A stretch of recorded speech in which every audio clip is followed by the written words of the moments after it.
नई वीडियो में स्वागत है। ठीक है, ये वीडियो एनसीईआरटी पैटर्न कक्षा 9 प्रश्नावली 2.5 का पार्ट 2 बनाया जा रहा है, जो कि पार्ट 1 मैंने बना चुका है। उसमें सवाल नंबर 1 से 8 का सवाल बताया है, उसका मैं डिस्क्रिप्शन में लिंक दे दूंगा, वहां से आप जाकर देख सकते हैं। ठीक है, चलिए देखते हैं उसके आगे सवाल पार्ट 2 का।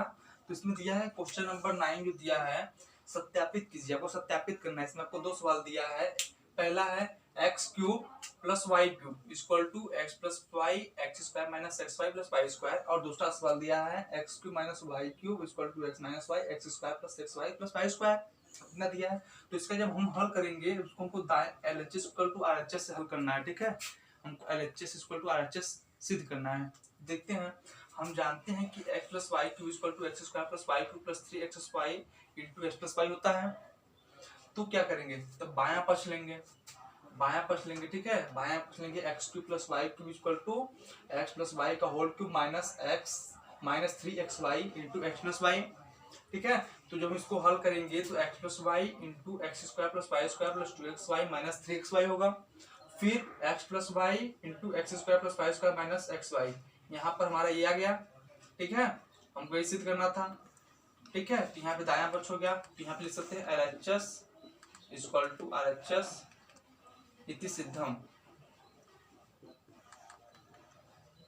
इति सिद्धम हमारा सिद्ध हो गया है। ठीक है, तो इसी प्रकार दूसरा भी आपको इसी प्रकार सिद्ध करना है। LHS लेंगे, फिर LHS लेकर हमको RHS सिद्ध करना है। बहुत ही सिंपल, आप कर देख सकते हैं। ठीक है, तो आते हैं क्वेश्चन नंबर 10 की तरफ। ठीक है, क्वेश्चन नंबर 10 जो कुछ इस प्रकार से दिया, निम्नलिखित के गुणनखंड कीजिए। हमको गुणनखंड करना है ना। तो इसमें आपको दो सवाल दिया है। पहला 27 y cube plus 125 z cube, और दूसरा दिया है 64 m cube minus 343 n cube दिया है। ठीक है, तो हमें क्या करना है, तो पहला मैंने हल कर दिया। देखिए हल देखते हैं कैसे हल हुआ है। तो 27 y cube plus 125 z cube है, तो हम इसको कैसे लिख सकते हैं, 3 a cube plus b cube के रूप में लिख सकते हैं कि नहीं।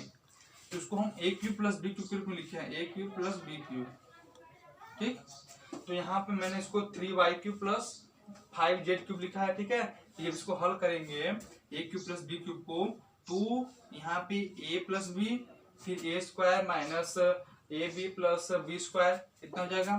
ठीक है, तो 3y प्लस 5z, फिर ब्रैकेट में बड़ा ब्रैकेट है, फिर 3y स्क्वायर माइनस फिर 3y into 5z plus 5z square. ठीक है, उसी प्रकार उसके आगे हल करेंगे तो 3y प्लस 5z, अब 3 3 9y स्क्वायर माइनस 5 9 15yz, फिर 5 5 25 जेड स्क्वायर, ये आपका हल हो गया। ठीक है, उसी प्रकार इसका भी गुणनखंड कर देंगे। ठीक है, ए क्यूब प्लस बी क्यूब से। अब चलिए देखते हैं क्वेश्चन नंबर 11। क्वेश्चन नंबर 11 बच्चों, तो चलिए चलते हैं क्वेश्चन नंबर 11 की तरफ। क्वेश्चन नंबर 11 जो कुछ प्रकार दिया, गुणनखंड कीजिए 27x cube plus Y cube plus z cube minus 9xyz इतना दिया है। तुमको सब गुणनखंड करना है। सब गुणनखंड के लिए हम क्या करेंगे, तो हम इसका पहले इसका सर्वसमीका एक होता है, जो सर्वसमीका मैंने यहाँ पे लिख दिया है। देख लिया, यहाँ पे आप देख सकते हैं, यहाँ से नोट कर लीजिए सर्वसमीका। X cube y cube plus z cube minus 3xyz equal to x plus y z फिर into x square plus Y square plus z square minus x y minus y z minus z x से। ठीक है, तो हम हल करेंगे तो इसको 3x cube plus Y cube minus z cube minus 3x 3 into 3x plus Y x z. ठीक है, यहाँ हो गया। फिर अगला स्टेप करेंगे तो 3x plus Y plus Z, फिर यहाँ बड़ा ब्रैकेट, फिर 3x square plus Y square plus z square minus 3xy plus y z minus z 3x। ठीक है, क्लियर है। तब फिर यहाँ हल करेंगे तो हमने इस फॉर्मूला से सर्वसमीका से हल किया। उसके बाद फिर 3x plus Y plus Z यहाँ पे हो जाएगा। फिर यहाँ से 3 3 9x square plus Y square plus z square plus 3xy minus y z, फिर यहाँ पे 3zx इसका मल्टीप्लाई हो जाएगा। ठीक है, यही हमारा गुणनखंड हो गया, यही हमारा आंसर है। क्लियर है, तो आपका ये 11वां सवाल कंप्लीट हो गया। बाद में क्वेश्चन नंबर 12 की तरफ। क्वेश्चन नंबर 12 जो किस प्रकार पूछा, सत्यापित कीजिए x cube plus Y cube plus z cube minus 3xyz इतना को सत्यापित करना। सत्यापित करने के लिए हम क्या करेंगे, तो हम यहाँ पे 1/2 xyz कॉमन ले लिया, तो यहाँ पे x minus y square plus y minus z square plus z minus x square हो गया। तो इसको हम जस्ट एकदम 11 की तरह, इधर 11 की तरह इसको हम सेम टू दम हल कर सकते हैं। सर्वसमीका, ये सर्वसमीका लगेगा x cube plus Y cube plus z cube -3xyz समीकरण लगाकर हल कर सकते हैं क्वेश्चन 12 नंबर। ठीक है, इसको आप जरूर हल करिए, अगर ना आए तो कमेंट करिए, मैं बताने के लिए तैयार हूँ। ठीक है, साथ ही क्वेश्चन नंबर 13 की तरफ, क्वेश्चन नंबर 13 जो कुछ इस प्रकार से दिया है, यदि x + y + z = 0 हो तो दिखाइए कि x³ + y³ + z³ = 3xyz है। तो हम जानते हैं इसका हल कर रहे हैं, हम जानते हैं कि x³ + y³ + z³ = -3xyz होता है। ठीक, x³ + y³ + z³ -3xyz = x + yz into x² + y² + z² -xy - yz - zx, इतना हो गया। तो स्वर समीका यही लगा है यहाँ पे। ठीक है, स्वर समीका इससे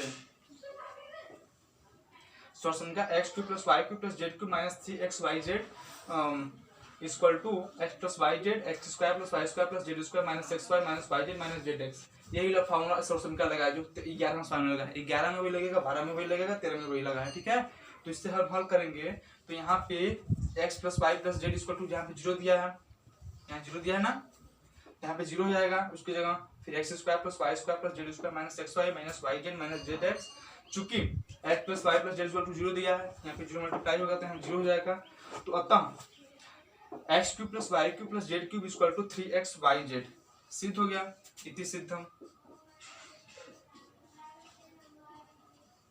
इति सिद्धम तब हमने प्रूफ कर दिया, हमको यही दिखाना था। ठीक है, तो जहां उम्मीद है, अब आते हैं क्वेश्चन नंबर 40 की तरफ। तो बच्चों देखते हैं क्वेश्चन नंबर 40 जो कुछ इस प्रकार से है।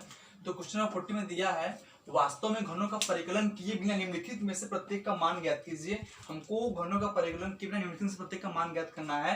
तो देखते हैं इसमें आपको दो सवाल दिया है, पहला -12 का होल क्यूब + 7 का क्यूब + 5 का क्यूब, और दूसरा सवाल दिया है 28 का क्यूब + -15 का क्यूब + -13 का क्यूब। ठीक है, तो देखते हैं मैंने पहला का हल। ठीक है, पहला का हल हम देखते हैं किस प्रकार होगा फल। तो हम जानते हैं कि x³ + y³ + z³ -3xyz = x + y + z into x² + y² + z² -xy - yz - zx, इतना होगा। ठीक है, ये फार्मूला है, इतना आप लोग को तो याद हो गया होगा। ठीक है, इसको याद कर लीजिए, बहुत जरूरी। यदि x + y + z = 0 तब x³ + y³ + z³ -3xyz = 0। ठीक है, तो x³ + y³ + z³ = 3xy होगा। ठीक है, तो इतना होगा। तो हमें हल करना है ना पहला वाला, तो -12 का क्यूब + 7 का क्यूब + 5 का क्यूब का मान ज्ञात करना है। ठीक, का मान ज्ञात करना है। ठीक है, तो -12 + 7 + 5 = 0, क्लियर है। तो माइनस, इसलिए -12 का क्यूब + 7 का क्यूब + 5 का क्यूब = 3 × -12 × 7 × 5 = -1260, इतना क्लियर है। इसका यही आपका आंसर हो गया। इसको आपको दोनों का बिना परिकलन के बिना लिखने का मान निकल गया। ठीक है, उसी जगह दूसरा भी जस्ट होगा, ये फार्मूला रख देंगे, x³ + y³ + z³ -3xyz रख देंगे, आ जाएगा। ठीक है, अब आते हैं क्वेश्चन नंबर 50 की तरफ। क्वेश्चन नंबर 50 जो कुछ इस प्रकार से दिया है, नीचे दिए गए आयतों जिनमें उनके क्षेत्रफल दिए गए हैं में से प्रत्येक की लंबाई और चौड़ाई के लिए संभव व्यंजक दीजिए। हमें संभव व्यंजक देना है, ठीक है, लंबाई और चौड़ाई के लिए। तो देखते हैं, इसमें आपको दो सवाल दिया है। पहला जो सवाल कुछ इस प्रकार से है, पहला क्षेत्रफल दिया है = 25 स्क्वायर - 35 से + 12, और दूसरा का क्षेत्रफल दिया है क्षेत्रफल 25y स्क्वायर + 13y - 12। तो देखते हैं पहले का हल। दिया है आयतन का क्षेत्रफल 25 से स्क्वायर - 35 से + 12 दिया है, इसको हल करेंगे 25 स्क्वायर - 20 से। इसको जो 20 का है उसको हम विभक्त करेंगे। ठीक है, गुणनखंड करेंगे, गुणनखंड मैंने पिछले वाले में बताया है। ठीक है, प्रश्नावली 1.4 में। तो 35 का करेंगे तो 20 से -15 होगा + 12, इसका फिर गुणन, इसको कॉमन लेंगे और 5 पे, तो 5 पे -4, फिर इसमें से -3 कॉमन लेंगे, 5 पे -4 बचेगा, तो फिर 5 पे -3 एक ब्रैकेट में, 5 पे -4 एक ब्रैकेट में लिख देंगे, इतना हो गया। यहाँ पे लिख सकते हैं लंबाई के पर्याप्त व्यंजक, जो कि लंबाई के पर्याप्त व्यंजक जो होंगे = 5 पे -3 तथा चौड़ाई का, ये लंबाई का हो गया 5 पे -3 और चौड़ाई का 5 पे + 4 होगा। ठीक है, तो मैं उम्मीद है आप लोग को 15 तक बहुत ही अच्छे से आ गया होगा। फिर देखते हैं क्वेश्चन नंबर 60।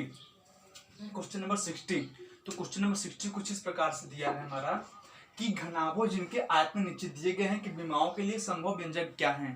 ठीक है, तो घनाभोज जिनके आयतन नीचे दिए गए विमाओं के लिए संभव व्यंजक क्या है। तो इसमें आपको दो सवाल दिया गया है, जो कि पहला जो दिया है आयतन = 3x² - 12x, दूसरा दिया है आयतन equal to 12k² plus 8k minus 20k, ठीक है, इतना दिया है। तो हमें इसका जब हम हल करेंगे बहुत सिंपल है, दिया है घनाभ का आयतन 3x² माइनस 12x, तो इसमें से 3x कॉमन हो जाएगा, तो 3x कॉमन होगा तो x माइनस 4 बचेगा, 3x इंटू एक्स माइनस 4। तो अतः घनाभ की विमाओं के लिए संभव व्यंजक 3x तथा x माइनस 4 होंगे, ठीक है। उसी प्रकार जो दूसरा है यही हमारा आंसर हो जाएगा, ठीक है। तो जो दूसरा है पूछा है आयतन equal to 12k² plus 8k minus 20k, तो इसके लिए हमें क्या करना होगा, जैसे मैंने 15 साल में किया था, इसका गुणनखंड कर देंगे, गुणनखंड करने के बाद जो आएगा वही इसका मतलब घनाभ का विमाओं के लिए संभव व्यंजक होंगे, ठीक है, क्लियर है। तो मैं उम्मीद है आप लोग को अच्छे से क्वेश्चन आएगा। हम मिलते हैं अगले चैप्टर प्रश्नावली 3 में, ठीक है, धन्यवाद।